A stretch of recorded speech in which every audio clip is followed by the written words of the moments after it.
আমার যে শ্রমিক ভাই থানার সংগ্রামী যুগ্ম আহ্বায়ক নুরুল ইসলাম সানি, আমি আসার পর ওনার সকল গ্রুপের নাম বললাম না, সকলে মিলে যে মিছিল নিয়ে আসছে আমরা সকলে সেই মিছিলটা দৃশ্যমান। আমি কালাকারবাসীর উপলক্ষে বলতে চাই, আপনারা ইতিমধ্যে সকলে বক্তব্য দিয়েছেন। একটি রাস্তা বিল পাস হয়েছে, অল্প দিনের মধ্যে কাজ শুরু হবে।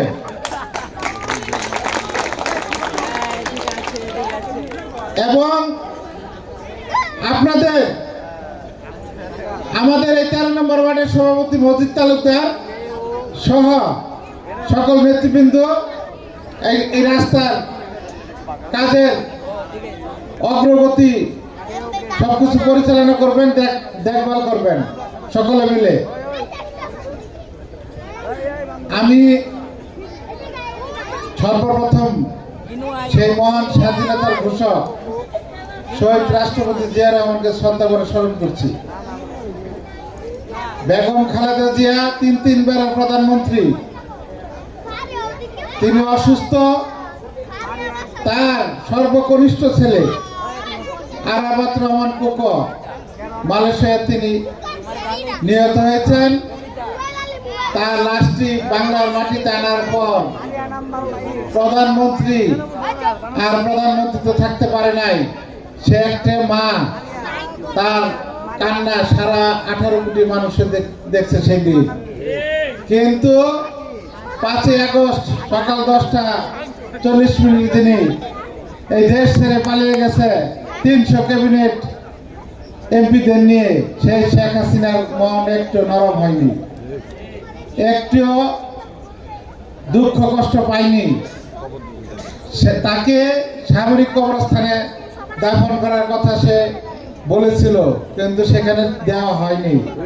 কারণ তার পিতা ছিলেন শহীদ রাষ্ট্রপতি জিয়া রহমান, একটা সেনাবাহিনীর প্রধান ছিলেন, এ দেশের স্বাধীনতার ঘোষক ছিলেন, এই দেশের একটা সেক্টর কমান্ডার ছিলেন, এ দেশের বাংলাদেশের প্রথম প্রেসিডেন্ট ছিলেন।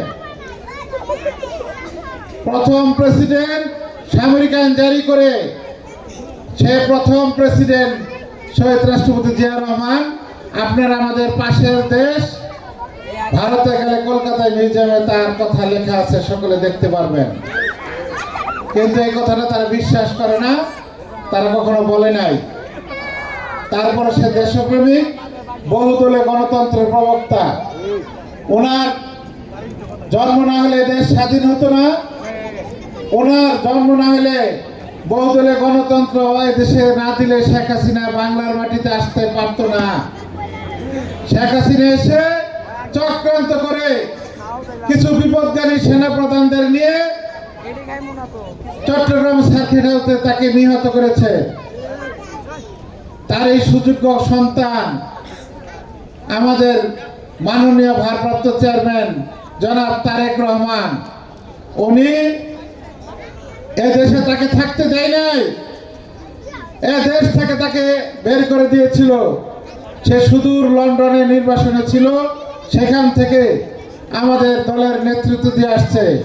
একদিকে মা জেলখানায় আবদ্ধ, বিনা কারণে তাকে জজ করে 5 বছর সাজা দিল। আমার এই 57-58 বছর বয়সে আমি দেখি নাই হাইকোর্টে যে রায় 5 বছর হয়েছে, হাইকোর্টে গিয়ে ওই রায় আবার 10 বছর হয়েছে। এই জিনিসটা আমি কখনো দেখি নাই। এই শেখ হাসিনা সরকারের সময় আমি দেখেছি। মা যখন অবরুদ্ধ, কারারুদ্ধ, ছেলে কোকো আরাফাত রহমান কোকো মৃত্যুর সময় ঢলে পড়ল, জাতি জন দিশেহারা, তখন আমাদের এই নেতৃত্বের হাল ধরেছিল আমাদের ভারপ্রাপ্ত চেয়ারম্যান তারেক রহমান সাহেব।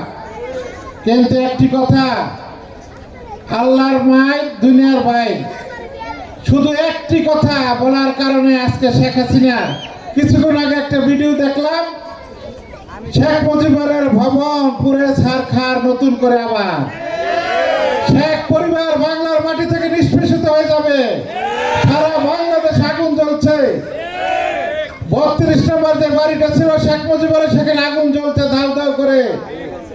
সাধারণ জনগণ আগুন লাগিয়ে দিয়েছে। সারা বাংলাদেশে শেখ পরিবারের বাড়িঘর জ্বলছে এবং তাদের বাড়িতে বাথরুম বানানোর জন্য সকলে আবদার করেছে বাংলার জনগণ। আমি এই মুহূর্তে এখান থেকে বলতে চাই, যে সমস্ত বিল্ডিং, যে সমস্ত স্থাপনা বাংলার জনগণ পুড়িয়ে দিয়েছে, সেগুলি বাংলাদেশের মানুষের পরবর্তী জেনারেশন যাতে বুঝতে পারে, এই থেকে যাতে শিক্ষা হয়, আমাদের যাতে শিক্ষা হয়, আমরা যাতে বাংলার জনগণ আছি, আমরা যারা 17 বছর আন্দোলন সংগ্রাম করেছি, এ থেকে আমাদের যাতে শিক্ষা হয়, এগুলো জাদুঘরে রূপান্তর করার জন্য। আমাদের গাজীপুরের মধ্যে বাসন থানা পুড়েছে, সরকার করে দিয়েছে বাংলার জনগণ, গাজীপুরের জনগণ। এই বাসন থানাটা আমি এই মঞ্চে থেকে বলতে চাই, নির্দলীয় নিরপেক্ষ সরকারের কাছে এই বাসন থানাটা জাদুঘরে স্থাপনা করে রাখেন, বাংলার জনগণ ভবিষ্যতে যাতে শেখ হাসিনার মতো ভুল না করতে পারে, আমরা যাতে বিপদগামী না হয়ে আমাদের শিক্ষা হয়। আপনারা আজকেও নাকি এই গ্রামে লিফলেট মিলিয়েছেন, আপনাদের কোথাও অস্তিত্ব নাই। আপনাদের ছাত্রলীগকে বন্ধ করে দিয়েছে বাংলার জনগণের আদালত এবং মহামান্য হাইকোর্ট থেকে রায় এসেছে।